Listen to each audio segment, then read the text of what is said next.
ইহকালীন জীবনে এই দুনিয়াতে আল্লাহ রাব্বুল আলামিন যে আপনাকে আমাকে পাঠালেন, আপনার আমার এই দুনিয়ার থেকে জান্নাতে যাওয়ার মানে যে জিনিসটা লাগবে জান্নাতে যাওয়ার জন্য, ওই জিনিসটা ইনকাম করে নেওয়ার জন্য, সেই জিনিসটার নাম কি?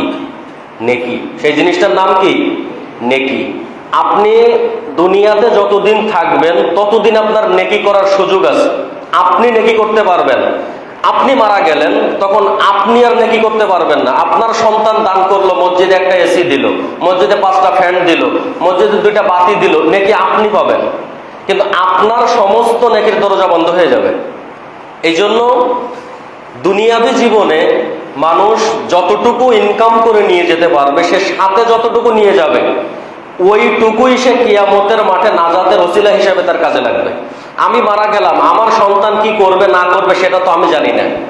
অনেক সন্তান আছে, বাবা মা মারা যাওয়ার পরে কি করে, টাকা দান করা তো দূরে যাক, গাঞ্জা মদ খেয়ে টাকা উড়াই দেয়, আছে না? R15 5 লাখ R15 কিনে, এর বাড়িতে চাউল নাই, চুলা জ্বলে না, এইটা চিন্তা নেই, R15 চালায়।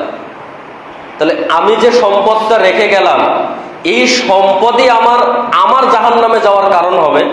আবার আমি যে সম্পদ রেখে গেলাম, ওই সম্পদই আমার জান্নাতে যাওয়ার কারণ হবে। এই জন্য আমি যদি সন্তানকে ইসলামী আদর্শে বড় করতে পারি, তাহলে আপনি কবরে থেকেও সুখে থাকবেন।